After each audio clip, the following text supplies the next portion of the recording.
In a world full of data, of graphs, and of charts where behavior is measured, but what about hearts?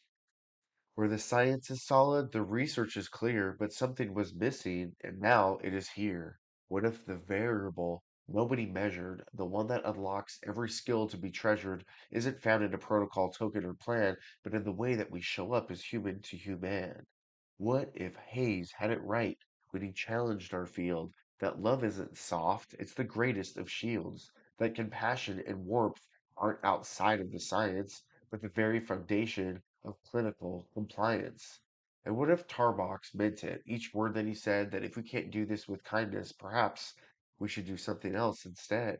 Because compassion isn't extra, it's not icing on the cake. It's the establishing operation for every gain we make. What if Skinner was right when he quietly said that the world underneath skin is not something to dread? That our thoughts, our feelings, our nervous system, our covert behaviors are data points too, and the key to what's greater. A caterpillar isn't meant to die as it is meant to transform. And so, friend, colleague, so is this. This field, this science, so precise from the start, has the potential to be the most influential force for good in the world when we lead from the heart. So breathe. You are not just a clinician with data to collect. You are a nervous system, regulated, connected, in effect. You are an establishing operation for every learner in your care. You are the intervention, and love is what you bring there. Welcome to ABA from Love, where the science gets deeper, where the data gets richer, where the clinician becomes the keeper of something the textbooks forgot to include: radical, measurable, evidence-based truth. That the most powerful tool in the therapy room isn't the token board, the timer, or the prompt. It's you. I'm Jared Zertucci, family man, BCBA, doctoral student of psychology, parent educator, overt behavior nerd, and silly goofball who found that after 11 years in this field, the greatest intervention I ever revealed wasn't a program, a protocol, or a plan. It was love. Each ABA from Love episode earns you CEUs and develops both sides of your brain, the details of the left, the big picture of the right, so heart and mind don't burn out from so much strain. Because when we provide ABA from the heart, the brain begins to follow, not fight from the start. When heart beats in rhythm with the waves of brain, our calling feels lighter, with less effort and less strain. Take a nice deep breath in, and let's begin. Hello, fellow BCBAs, RBTs, and maybe even parents out there interested in learning more about ABA and different ways that it can be practiced. Before we begin, let's slow down and take a nice big deep breath together, holding at the top and having a nice slow exhale, as slow as you can make it. Close your eyes if you're able to, and continuing to take this deep breath, engage in this behavioral relaxation training, is an ABA term for let's become regulated and just sink down into whatever supportive surface that you're in and become aware of your hands as you're deep breathing. Rest your focus on your hands, and you can close them ever so loosely like this. And when you exhale, you open your hands. So we could do that one more time where we're just really focusing on these this part of our body, closing loosely, and then on the exhale, Just really releasing, taking in everything that you notice in your hands with your breath and continuing to breathe and focusing on the bottom of your belly. Now we're going to move our focus down into the bottom of the belly. And if thoughts come, it's all good. Let them be and return your attention to the bottom of your belly, of your stomach. You can even put your hand right there and breathe into that part of your stomach, imagining all the oxygen going there, and then hold it at the top and the slowest exhale you can possibly have. Now, if you're not driving or doing something while listening to this podcast, my hope is that you're in a regulated, a grounded, calm, still, peaceful state of being. And if you are, what would you like to call this? What's a good name for you personally when this feeling is there?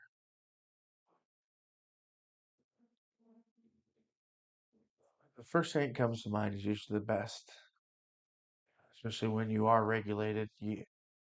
We have a lot of good, creative, loving, and compassionate ways of being when we are regulated and feel this sense of peace and calm, comfort, feeling of being safe.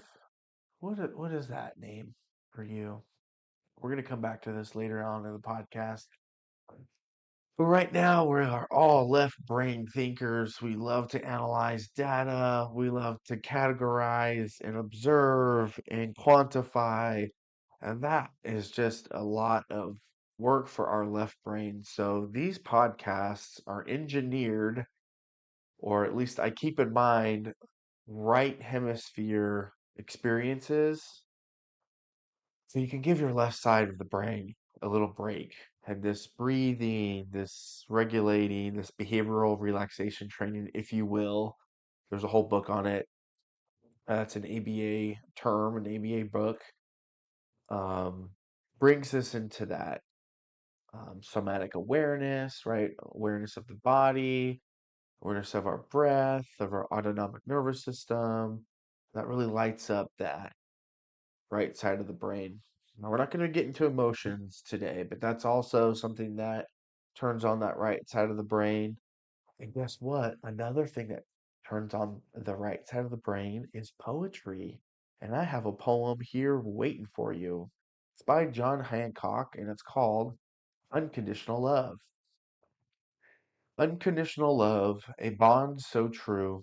It's the love we have for our children through and through. It's the love that knows no bounds, no limits, no end. A love that's always there to help and defend. It's the love that guides them as they grow and learn, that gives them strength and helps them burn with a passion for life and all it can bring. A love that helps them spread their wings. It's the love that comforts them when they are scared, that wipes away their tears and shows them they are cared for. It's the love that helps them find their way and be themselves, a love that never fades, it always swells. So let us cherish this love and hold it dear, for it's the love that keeps them strong and helps them steer through all the highs and lows, the good and bad. It's the love that keeps them whole, the love we have. So I want to welcome you to the ABA from Love podcast. This is an oasis classroom for ABA professionals and caretakers to relax into and learn research-based ways to provide compassionate, kind, and dare I say, loving services. The field of ABA has a rich and growing evidence base supporting this importance of relationship-based, compassionate practice. Bear, Wolf, and Risley, 1968, Skinner, 1953, Cooper, 2020. This first episode is about building the foundation to that practice, understanding and applying the science of a relationship based, compassionate practice. And we're going to dive into non contingent love today. So now that we are present, we turned on our right hemisphere a little bit. I'd like to start off by asking you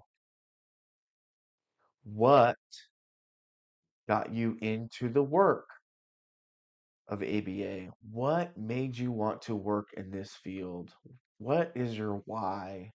Why did this field get you to go get your master's, pass a nerve-wracking test, and then, for most of us, work 60 hours a week and bring home work with you and just tearing up your nervous system, doing a lot of things that can be nerve-wracking, embarrassing, oh my gosh, shameful, even, I mean, successful driven, right? We have a lot of great things that we could talk about with the progress of our clients, the progress of the parents that we get to work with, of our RBTs. I want you to go back to why. And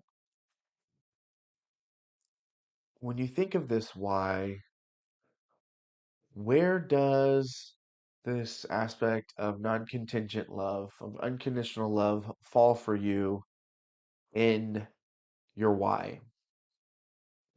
In Thomas Lewitt et al.'s book, A General Theory of Love, which was written in 2000, I actually got to read this in my undergraduate work, and I thought it was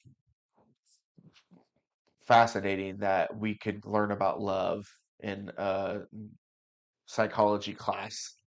Neuroscientists and these neuroscientists describe how close relationships regulate emotional systems through a process they call limbic regulation.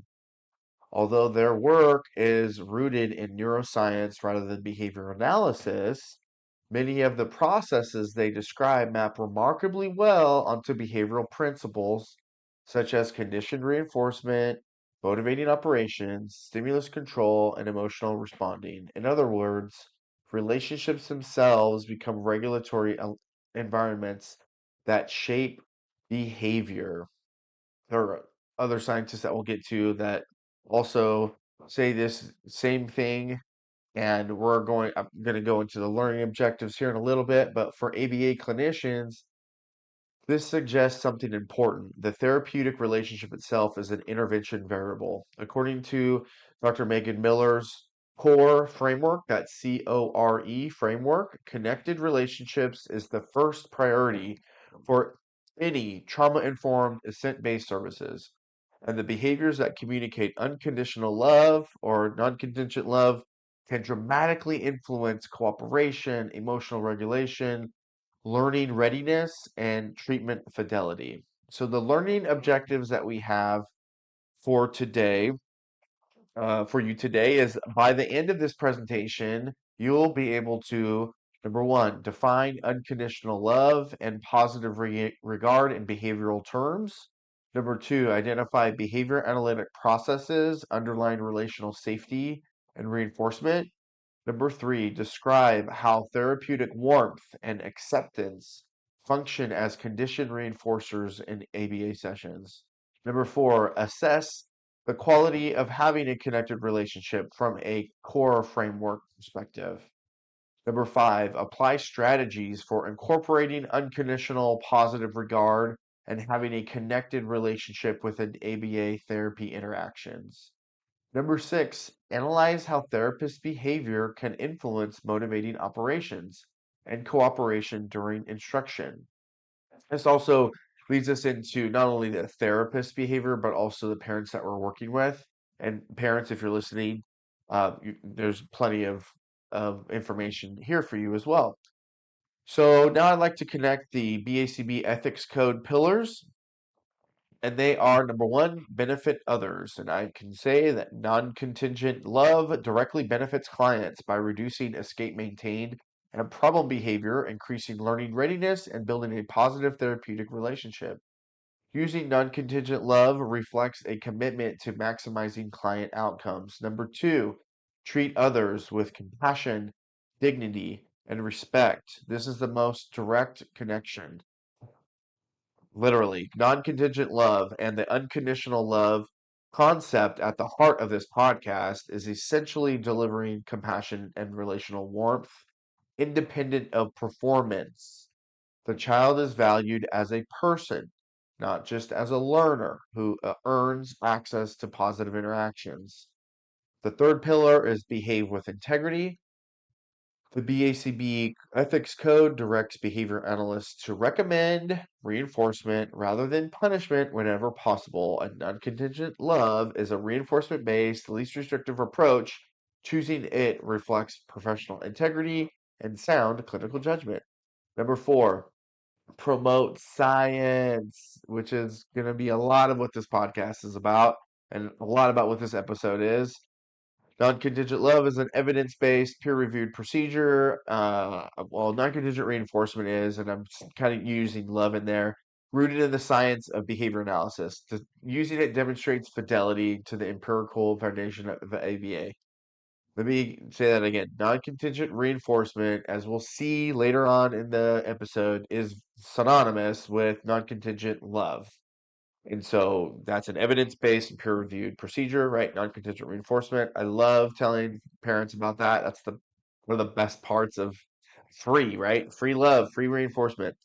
Specific code sections that apply are section 2, so the responsibility to clients, which is providing effective humane services, and section number 4, which is responsibility in practice, preferring reinforcement over punishment or least restrictive approaches. Now, the fifth and kind of bonus is the cultural responsiveness and diversity, right? Behavior analysts evaluate their own biases and ability to address the needs of individuals with diverse needs and backgrounds, including age, disability, ethnicity, gender expression and identity, and other factors. So here's the good old definition of that.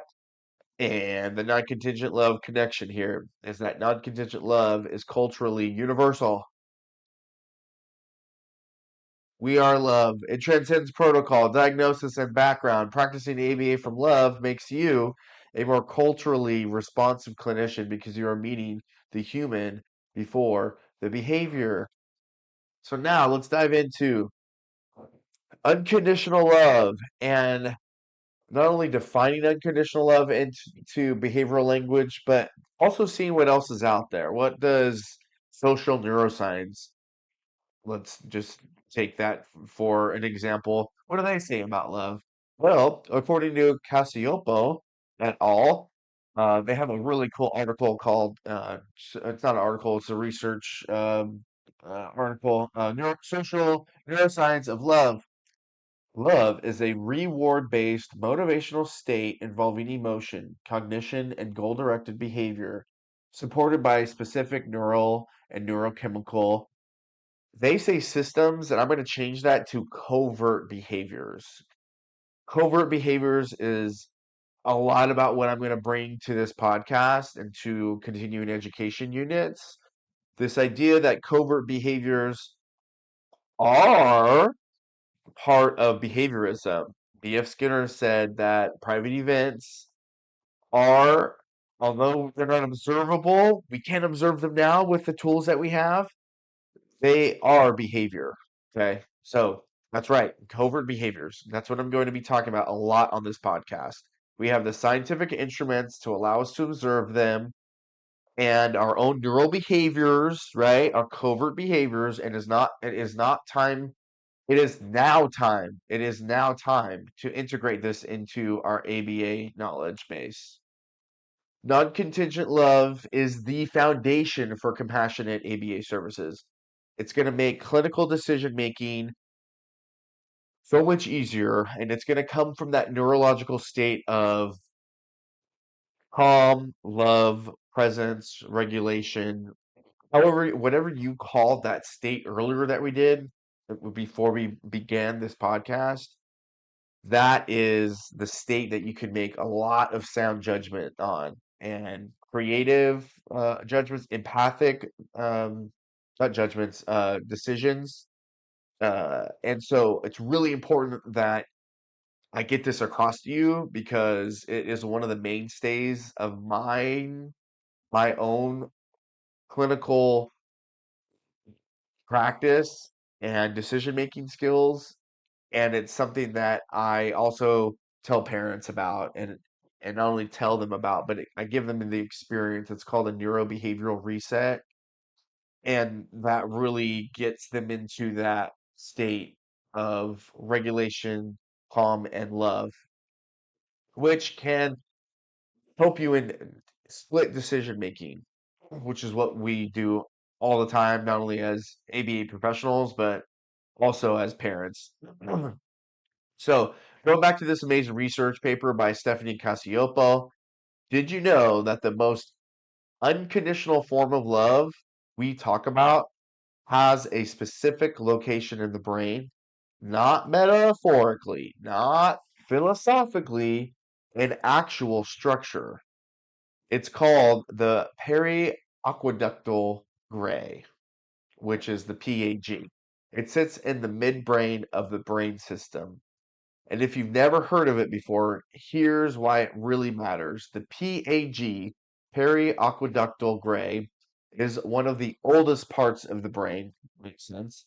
We're talking survival level circuitry in the brainstem, right? Midbrain of the brainstem. It's responsible for things like pain modulation, which is fascinating to me, protective responding, and this is the part that changes everything. Caregiving behavior. This is what not only this study has found, but there's a couple other articles that also find this as well. So now this research study was pretty cool, because when neuroscientists studied maternal love, okay, when they gave mothers who were in fMRI scanners pictures of their own infants, they didn't just see activation in reward systems, they saw activation in the PAG as well. So why does that matter? Okay, because the PAG isn't about liking something, it's about protecting it. It's about, I will move toward you in distress. And bringing this to a clinical perspective, when you get something wrong, I'm going to move toward you and allow you to have your own distress, but I'm not going to add to it, right? I will not withdraw when this gets hard. When behaviors get difficult or confusing or annoying or God, frustrating, I am going to move toward, right? That's the unconditional love. That's the PAG. That PAG, periaqueductal gray, talking. I will stay. That is the synopsis, the poetry of a PAG. I will move toward you in distress. I will not withdraw when this concerns. I will stay. And here's the connection that most people miss. So that same PAG activation that has been observed in studies of deep romantic attachment. Not the early dopamine heavy infatuation phase, but the long term bonded, I'm here no matter what kind of love. So now we start to see something incredible. Maternal love and what we often call unconditional love, they're not just emotional experiences, they are shared neural processes. So breaking that down, that means an early romantic love. Okay, when you heard ABA from love, you probably were like love my partner? What? Some of you out there might have been like that. However, what I mean by love is really, really more of the divine love that we all have within us. I know that's not an ABA, a behavior analytic term, but that's what I believe, and maybe some of you out there believe that as well. The love that I'm talking about here is this type of love, the shared neural processes love, the, the gosh, the one that is more about attachment systems within your brain, attachment, covert behaviors, regulation, covert behaviors, because it's a pattern. The neural processes that happen within the brain when it comes to attachment, regulation, and the PAG are all covert behaviors. And those are patterns. And just like we have patterns with observable behavior, overt behaviors, we also are seeing patterns within covert behaviors. And we need to integrate this into ABA because it's helped me, it's helped so many other clinicians connect our nervous system, our brain science into the ABA. I mean, fascinating, world-changing tool that ABA is, right? It's now time to expand it outward. I mean, our clients who are adults that have had ABA, that are adults now, excuse me, they told us, hey, it's not working. You guys are having um, traumatic interventions. There's PTSD. There's things that we should not be doing as a healing profession. We are in service. We do no harm, and so we need to implement newer ways of thinking, and this is one of them. So, let's go back to the romantic love because I know some of you are thinking about that. In early romantic love, the brain is driven by dopamine, reward, pursuit. That's the I want you system, okay? We're not talking about that here. But over time, in secure bonded relationships, the brain shifts. We start to see more activation in attachment, covert behaviors, regulation, covert behaviors, and importantly, the PAJ. And the PAG changes the entire equation because now the question is no longer what do I get from you? It becomes what do I do for you, especially when it's hard? What do I do for you, especially when it's hard? When your behaviors are overwhelming to me, when you get an answer wrong, when I'm having a hard day and you're having a hard day. This is where unconditional love lives neurologically, covert behaviors within our covert behaviors. So it's not in constant warmth, okay? When we think of unconditional, we're not like, oh my gosh, anything you do is fine, anything you do is okay. It's not consistent, constant warmth. It's not constant ease either. What it is non-withdrawal under stress. From a brain perspective, unconditional love looks like staying engaged when something is dysregulated, when someone is dysregulated, when I'm dysregulated, client's dysregulated, child is dysregulated, staying engaged, moving toward instead of away from distress, maintaining connection in the presence of challenge. And if you're in the world of ABA, this should sound very familiar. So, because what we're describing really is reducing the escape responding, increasing approach behavior, sustaining engagement under aversive conditions. That's not just kindness, that's a regulated nervous system supporting another nervous system. So, when a caregiver stays calm while a child is escalating, when a therapist remains present instead of withdrawing, when a parent continues to connect even when behavior is hard, they've had a hard day at work, they've had just something that just blew their head, right? Blew their mind, not head, blew their mind. open via text. We're so inundated with information and connection with our phones that, yeah, it can be hard to stay connected when a behavior is hard around us. That's not just being nice when we're able to stay connected. I know it's hard. I'm gonna have compassion for myself, and if you're listening, we're gonna have some compassion for ourselves over this. Okay, take a nice deep breath in. Ah. So this is not just being nice.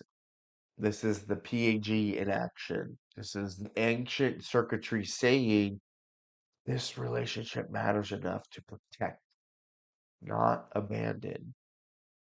And here's the reframe that I want to leave you with here is that unconditional love is not the absence of difficulty.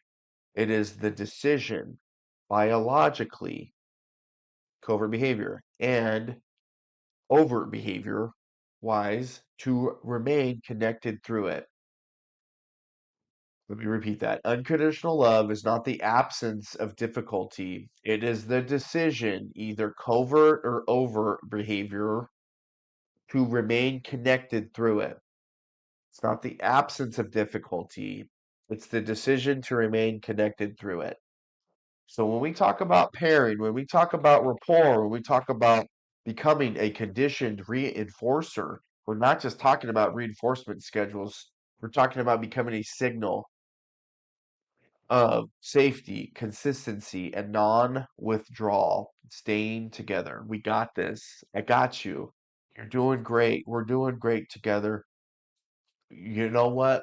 Let's take a step back together, right? Let's evaluate together. I'm talking about within a session or within session with a therapist, right? Or with a parent. Like if things are overwhelming, I'm still here.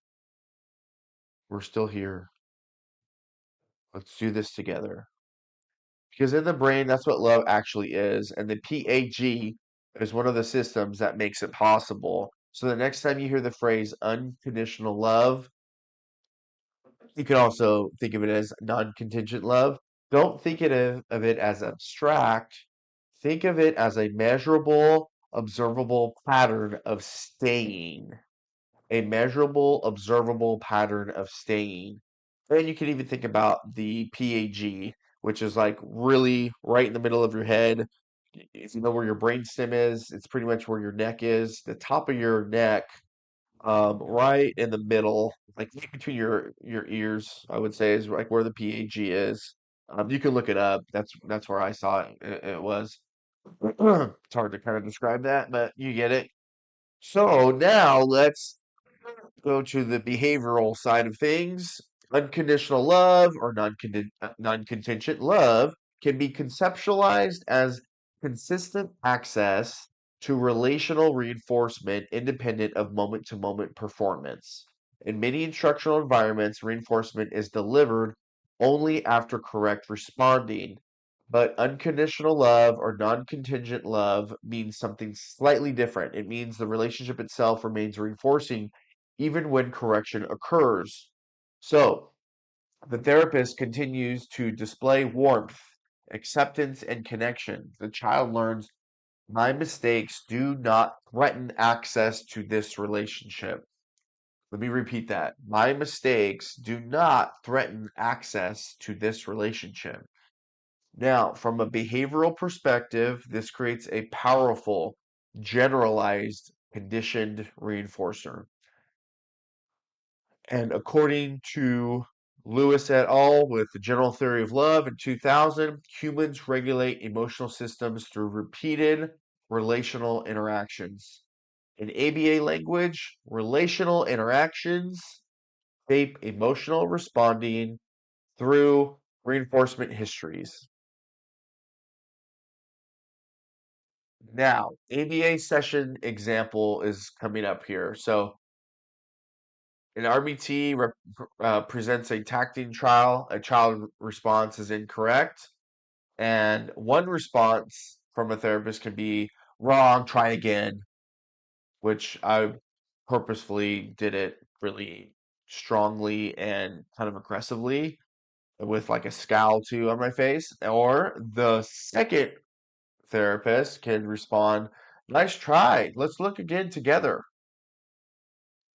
Both responses correct behavior, but the second response maintains access to relational reinforcement. Over time, the child learns that errors do not produce relational loss.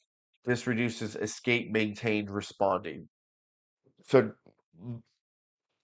some of you might be in the realm of BCBA or therapist, the first domain, the first response, meaning like you kind of get maybe mad or wrong, try again. And of course, the other person, the therapist or the client, is going to be taking that personally, like, whoa, what's going on with that? Now, if you ever feel like, oh, that was a little bit too aggressive of a correction, right? Or feedback, I suggest repairing. Repairing does even more so than this let's look again together kind of response, the second response. Repair means, hey, I know I ruptured something. I did something that could cause a disconnect between us, and I just want to let you know I know that I did that. My bad. Day's a little long. I just heard about such and such, and it's seeping into our dialect together, or dialogue together. So my bad. Some sort of repair. Again, that is unconditional love. That is, I'm staying with you, even though I goofed, or even though there was a goof somewhere, whether it be the client or me, or the therapist or me, and I'm staying here. That's unconditional love, repair. Okay. Now, what we're going to move into now is the therapist as a conditioned reinforcer, a kind of more oomph to this, okay? Oomph. One of the most important ideas in ABA is that therapists themselves can become conditioned reinforcers. This is Cooper, Sundberg, Pillensberg, all the Bergs. Children are more likely to approach, attend, and cooperate with individuals associated with reinforcement. This is why pairing procedures are emphasized in early ABA sessions. So, however, pairing is often viewed as something that occurs only during the first few sessions. The concept of unconditional love or non-contingent love suggests something deeper. Pairing should be ongoing and relational, and it shouldn't be connected to a another object of reinforcement. It should be the therapist themselves. And I'm shitting on this podcast. I don't really like shoulds. However, in this particular aspect, it's really important. It's very important to set yourself up as the uh, reinforcer, right? The non-contingent reinforcer. So this is crucial to language, okay? Morgan and colleagues found that while early vocabulary matters, social communication like gestures, eye contact, and shared interaction actually becomes a stronger predictor of language over time. So it's not just about how many words a child has, but how they're connected with others. In other words, if they find people aversive because of conditional love, again, the opposite of unconditional, but because of conditional love, and demands always being placed, or just judgmental or confused faces, then they are not engaging in social communication and therefore not practicing gestures, eye contact, and shared interactions, which are the stronger predictor of language over time. And according to Lewis et al., emotional systems are continuously shaped by interpersonal interactions. The brain expects relationships to regulate emotional states. When therapists consistently deliver warmth, acceptance, and responsiveness, the therapist becomes a predictable regulatory stimulus, a stable source of reinforcement and safety. So to bring this into an ABA session, consider two therapists. Therapist A delivers strong reinforcement only after correct responses. Therapist B frequently engages the child with smiling, playful tones, shared enjoyment, and genuine interest in the child's activities. Therapist B often sees higher rates of eye contact, spontaneous communication, and approach behavior. The difference lies in the density of relational reinforcement. Now we're going to go into unconditional love and motivating operations. So, another way unconditional love influences behavior is through motivating operations. A therapeutic relationship characterized by warmth and acceptance can reduce the aversiveness of instructional demands. In behavior analytic terms, positive relational environments function as abolishing operations for escape maintained behavior. Research on community viable intervention strategies emphasizes the critical importance of parent and therapist implemented approaches that actively support a child's social engagement and communication in natural environments. And this is Weatherby et al. In 2018. This finding directly supports the idea that how we engage matters as much as what we teach. Furthermore, early social communication measures predict language outcomes at ages 2 and 3, highlighting that the quality of early social engagement, how a child uses gaze, gestures, sounds, and people, matters enormously. This is Morgan et al. 2020. Every interaction we have in the connected relationship phase is potentially shaping that developmental trajectory. So let's bring this into ABA session. A child frequently escapes from table work. When the therapist introduces instructions, immediately problem behavior occurs. Instead, the therapist begins sessions with 5 minutes of connection based interaction, play, laughter, imitation. When instruction begins, the child demonstrates significantly less escape behavior. The relational interaction altered the motivating operation to escape. Now, I remember I had a story of when I started with a client. They had actually, this was probably many clients, but they had RBTs that when they came to the door, the client would scram. They would go under the bed or go hide somewhere. And so obviously my first thought was, okay, we got to do a lot of play. I got to get into play mode, goofy mode, imitation, laughter. I got to make this client laugh. That's my where my brain goes. Smiles and laughter means safety, right? So over time, I think it was yeah, Bubbles. Bubbles was definitely the kicker. Bubbles did it. I mean, there was no demands. It was just Bubbles all the time until I figured, okay, now it's time to do some demands and we can do some imitation. That was tough for him at the time, but that was really the first step towards, all right, you're noticing me.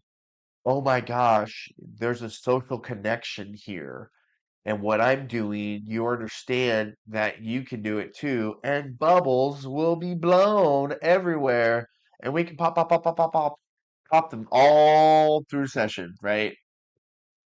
To really gain that rapport, that's safe. I mean, once there's laughter and play involved, that's just a dead giveaway that there's safety involved. All right, so the core framework, excuse me, connected relationships. According to Dr. Megan Miller and the core framework, a connected relationship is the first element of trauma-informed assent-based ABA practice, similar to functioning as a non-contingent reinforcer or engaging in an unconditional love-based relationship. Okay.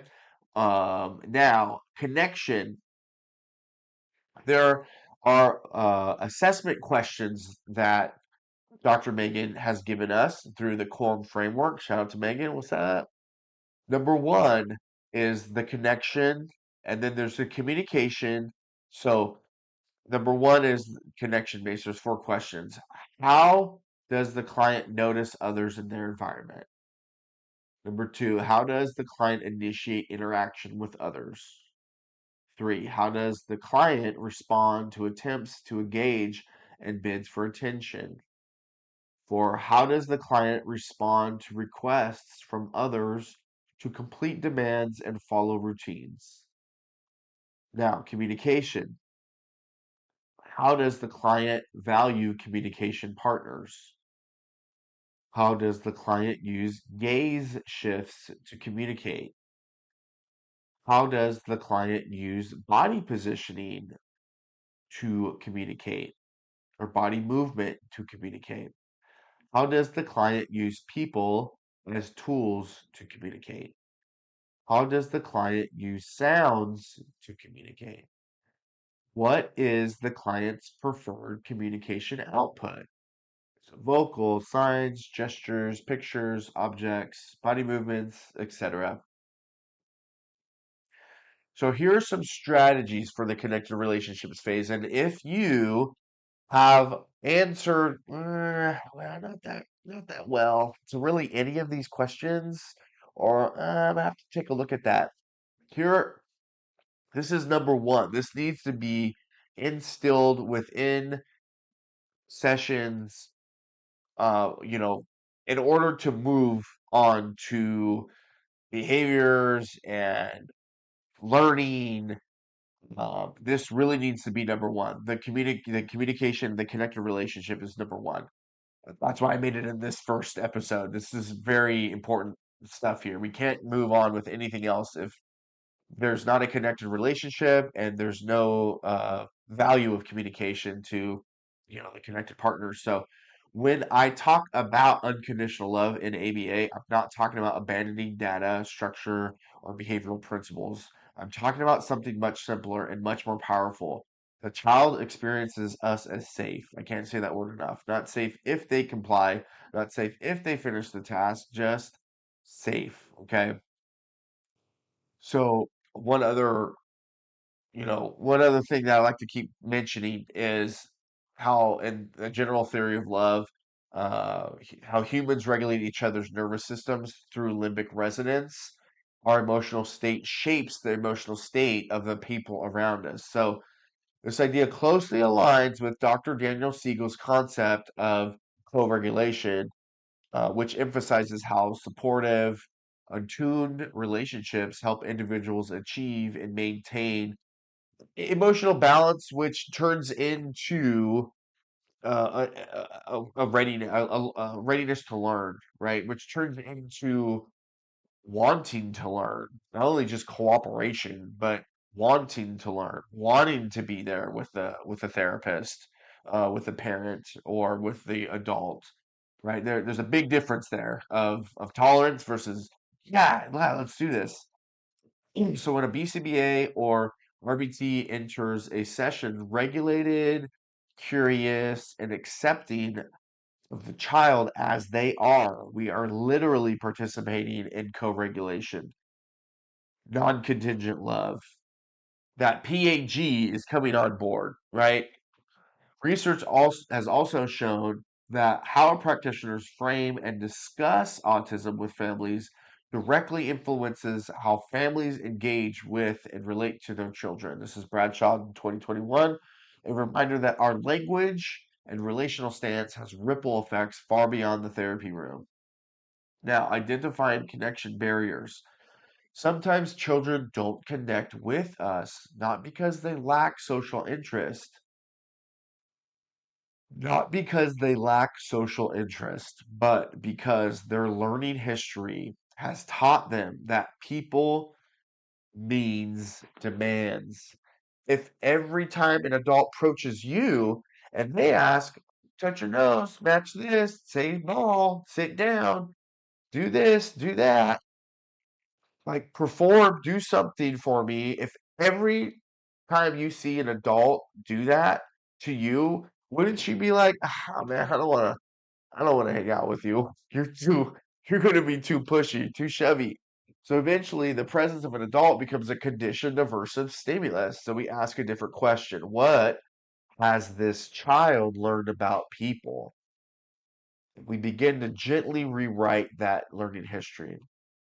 So, the first barrier is reinforcement history. Some children have experienced environments where engagement with people was consistently followed by demands, corrections, or performance pressure. The first strategy is simple: remove the signal that says work is coming. So, the strategy here, free operant assessment, instead of structured trials, shift into natural environment training, free operant observation. You can ask, what does the child naturally approach? What activities hold their attention? What environments increase calm engagement? So, from a and also from a maybe there's a stimming behavior, or maybe there's a behavior that the parents don't want the little boy or girl to engage in because of who knows why. It's annoying. They think it's not good for them, whatever it may be. Go there. Go into your client's world, your child's world. And I mean, turn your perspective into, I wonder what he likes about that. I wonder what gravitates him more towards that than me or towards some other adult or even peers. I wonder what that is. And maybe I could imitate him and do it with him to let him know, hey, I see you. I recognize this is something cool that you like. And it's cool that you're doing it. It's okay. I am connected to you even through this behavior that I might see as difficult or hard to see my child do, my client.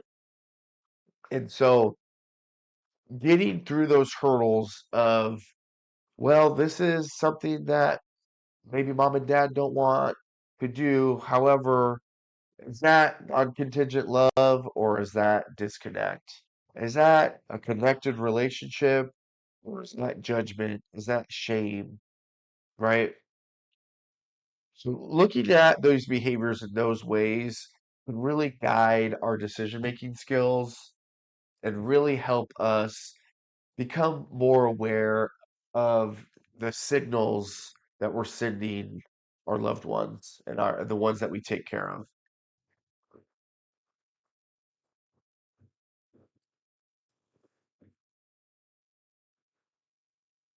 Barrier two, sometimes connection barriers are not about aversion, they're about rules. Children may have very specific ways they engage with the world. Adults often accidentally become aversive because we disrupt those rules. So instead of breaking them, we first learn them. So you probably have multiple clients that come to mind with this, but there's a specific play routine from one of my clients who really like dinosaurs, and they had to line up in a certain order. So, you know, previous ABA providers wanted to break that rigidity, but in the connected relationship phase, right, the non-contingent love frame, ABA from love, the RBT said, "Oh, T-Rex goes, T-Rex goes first." The child froze right after the RBT said that. Like, what are you doing? I'm not used to this. Then nodded. The therapist placed T-Rex first, then said Velociraptor next. The child smiled. In that moment, the therapist communicated something profound. I respect your world. And that respect becomes a form of unconditional positive regard, unconditional love, non-contingent love, right? I'm not disconnecting from you from this behavior that I see as strange, as rigid, as maladaptive. In the connected relationships phase, we need to get into that. We need to get into that. And when I say by meeting, getting into it, we need to join their world, respect it. This type of rigidity and its social validity can be another podcast, total another podcast. So I will not go there. Now, but in regards to building a connected relationship, going with the preferences of the client and not judging them as maladaptive can easily build mutual respect and the feeling that we are safe. From a behavior analytic perspective, the RBT followed the child's lead and responded to their restricted patterns of play as a source of reinforcement rather than attempting to extinguish or interrupt them. By doing so, the therapist was capturing and contriving motivation, pairing themselves with the child's preferred stimulus, and reducing the likelihood of escape or avoidance behavior. The child's engagement, nodding, and smiling can be understood as approach behaviors that were naturally reinforced through this interaction. This approach supports rapport building, establishes the therapist as a conditioned reinforcer, unconditioned reinforcer.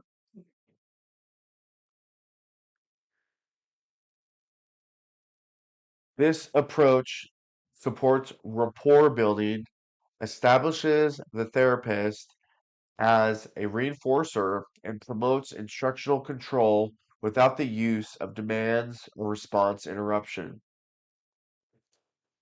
Now, the third barrier are objects are more interesting than people. Sometimes objects are just more reinforcing than humans. Tablets, spinning toys, videos. I know Dr. Megan talked about how in the brain of someone, on this autism spectrum, they actually see objects, like there's different ways that they see objects than faces than neurotypical people. So yeah, that is the thing. These can become sticky reinforcers that capture attention so strongly that social engagement competes poorly. Like whatever, I don't. People, they're just complex and challenging and demand based. Why would I want to mess with them? So the strategy here is adjust the environment and conduct a free operator assessment when the extremely high intensity reinforcers are not present. An example of this is a child who spent every session watching videos, seemed uninterested in people, but when the tablet was removed, something surprising emerged. He loved marble runs. So the RBT began building marble tracks dramatically with marbles rolling everywhere. Occasionally they would fall off. The therapist would gasp and say, "Oh," the child started helping to fix them. Soon the activity became a shared interaction and the therapist became part of the reinforcement system. So, this is a pretty like, oh wow, yeah, marble tracks, great. That was easy for this particular client. Maybe that's not so easy for you with a particular client when it comes to screen time. Um, However, there's bound to be something that they get a kick out of that you can engage in on your own, and there's just not a lot of time with the screen during that time in the session. Again, because social engagement and um, connected relationships are so important, like, yeah, we're going to start a boundary with screens because that means this whole part of your brain is not getting active, and we need that in order for there to be progress and in order for our jobs to be done. So, becoming the spotlight is another way to kind of help kiddos transition to social engagement. So sometimes the most effective strategy is simple, just be interesting, right? Children are naturally drawn to novelty, movement, and exaggerated expression. Therapists can become the most interesting stimulus in the environment through exaggerated facial expressions, dramatic gestures, whoa, unexpected movements, and playful mistakes. Not as a performance. I mean, you could if you're, love the drama and being an actor or an actress, but this is an invitation. And you're constantly looking over at them like, huh, help me out. What do we need to do now? All right, so now we're going to turn the page and we're going to talk about active engagement and parental education. Okay. And so when we look at the work of Amy Weatherby and colleagues in 2018, They have an article called Changing Developmental Trajectories of Toddlers with Autism Spectrum Disorder. Strategies for bridging research to community practice. One of the most powerful takeaways is that development in autism is not fixed. It's dynamic and shaped by experience, especially early experience. The authors talk about something called a developmental cascade. And what that means is that small early differences, like reduced attention to people or less social engagement, can build on each other over time. So, a child who is less socially engaged may have fewer opportunities to learn from others, which can then impact communication, which can then further reduce interaction.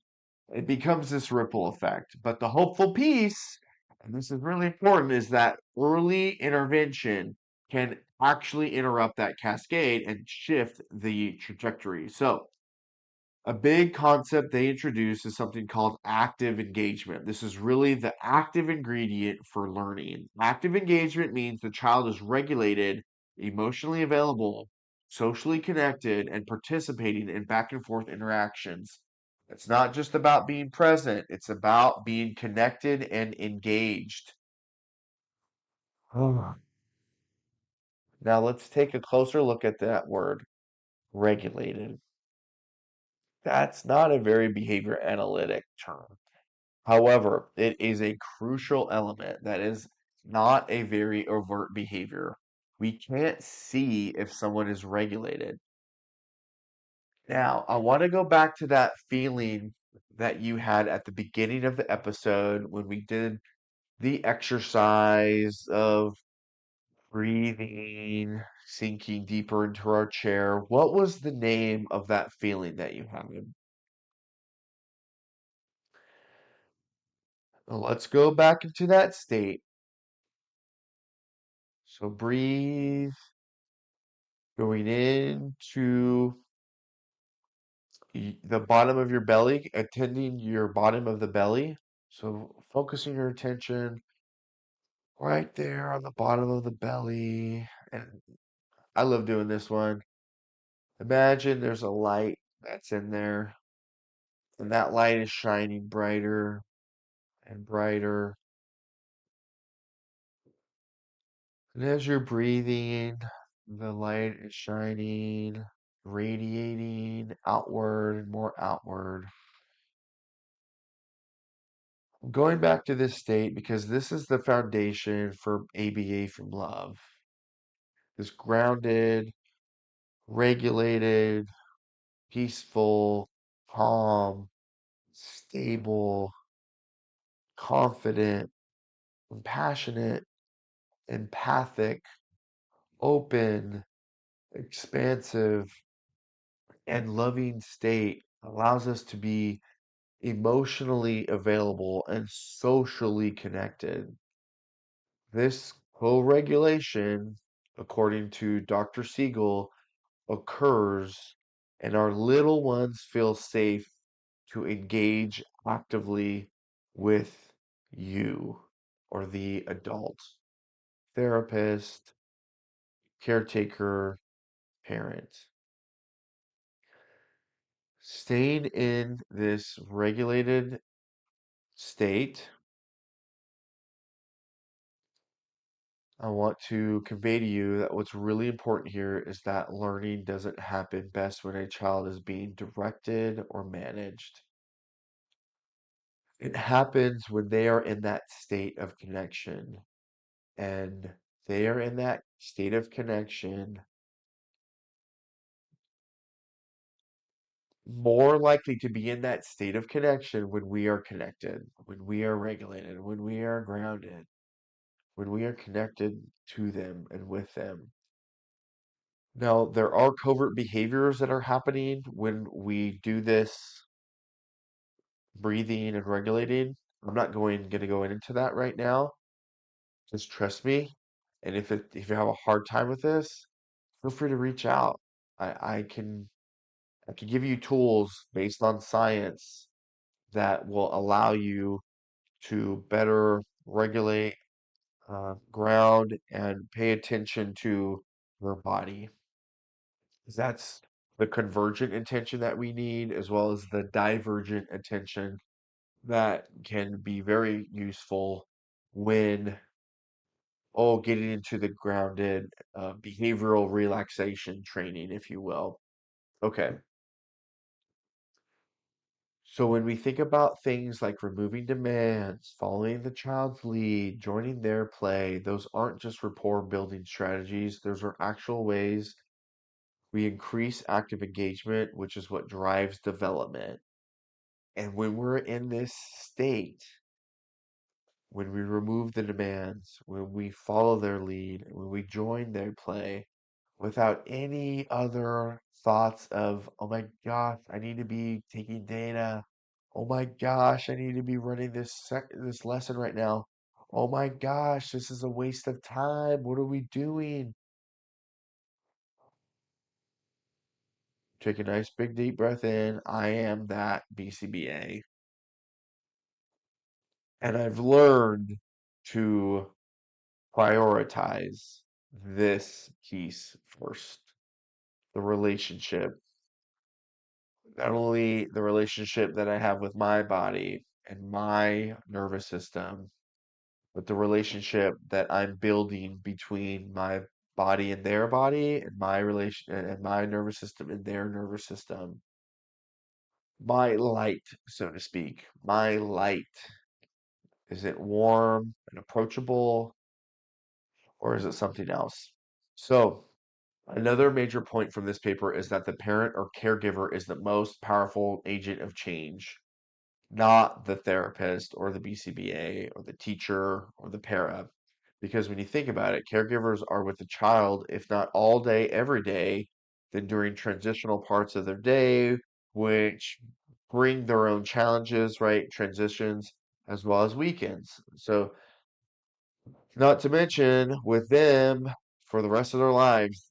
Parents are going to be with them for the rest of their lives. So parents have access to hundreds of natural opportunities for interaction during meals, during play, during bath time, getting dressed, even watching TV, right? So instead of intervention only happening in structured sessions, the goal is to support caregivers in embedding these interaction strategies throughout daily life. And that leads into another key idea.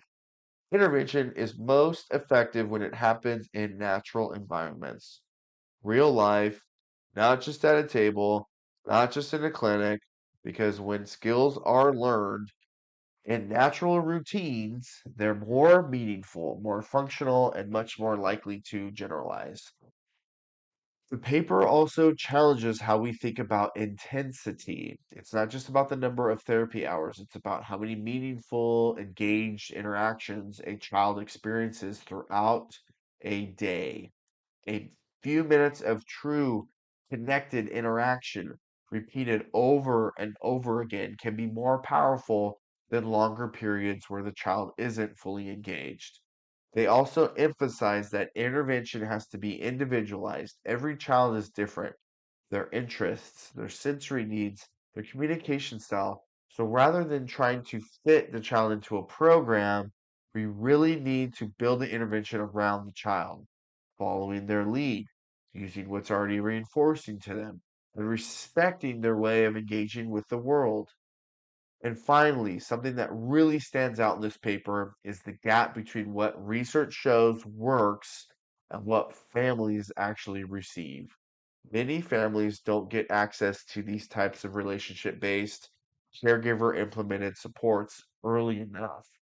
Many providers are not trained in how to coach caregivers or embed these types of interventions into natural routines, which will make it easier for parents to actually implement. So there's a real call here in this paper, not just for better intervention, but for more accessible, scalable, and relationship centered approaches to convey to parents and caregivers. And I think the biggest takeaway from all this really is we don't change development just by teaching skills. We teach and change development by changing the interactions a child experiences every single day. These interactions come from non-contingent love, unconditional love, or you can call it unconditional, non-contingent reinforcers as well. Again, being with the child when there is distress or when there is a behavior that we find distressing, that they might find fun and engaging, staying with them, unconditional love. So when we slow down, follow the child's lead, reduce demands, and focus on connection, we're not doing less. I know it's hard because we've been trained and conditioned. We need to get data. We need to run lessons. Those will come. Those will come. And as you sit here breathing deeply, maybe I pushed a button there, activating some sort of somatic release, or maybe not release, but more along the lines of constriction or somatic tension or some sort of discomfort when I said focus on connection and we're not doing less and reduce demands. We're actually doing the work that matters the most. So take a breath and just know that that doer's brain that wants you to do more, do more, do more is a powerful part of your psyche and your way of being. And we're not shushing it. We're using that energy to say, hey, let's use that energy to use it towards the child. Use that energy to be empathic, to be compassionate. What does that child want right now from this adult me? It comes back to the why that we started this podcast with. And when you're able to come from this space of love, compassion, empathy, calmness, and peace, it's clear. It's so obvious. Less is more. And if educating or coaching parents on how to embed these loving interventions into their child's natural routines kind of sounds daunting or maybe even overwhelming to you, feel free to reach out. So, I'm going to close with another poem. The most powerful reinforcer in the room. We came in with our data sheets, our timers, our plans, our token boards ready on the consequence scans. We learned about functions, escape, access, attention, but nobody taught us the power of connection. Then a child ran away when we walked through the door, and we asked ourselves quietly, what is this for? Not the trial, not the prompt, not the error correction, but the warmth in our presence, the safe, steady connection. So we sat on the floor with no table, no task. We built towers of blocks, and we didn't dare ask. We spun wheels alongside. We gasped at the mess. We learned that the science of love is no less than the science of behavior. It's written right there in conditioned reinforcers and the value of care. The limbic system is listening. The nervous system knows. When safety is present, the learning just flows. Not safe if they comply, not safe if they score, just safe, just here, just loved to the core. The T-Rex goes first. The marble falls down, the bubbles float up, and the escape rate comes down. Because you became a signal, not for work, but for joy. A conditioned reinforcer for every girl and every boy.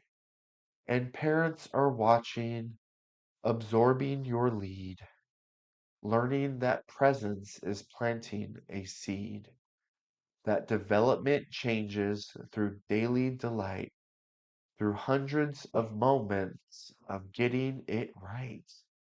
So take a deep breath.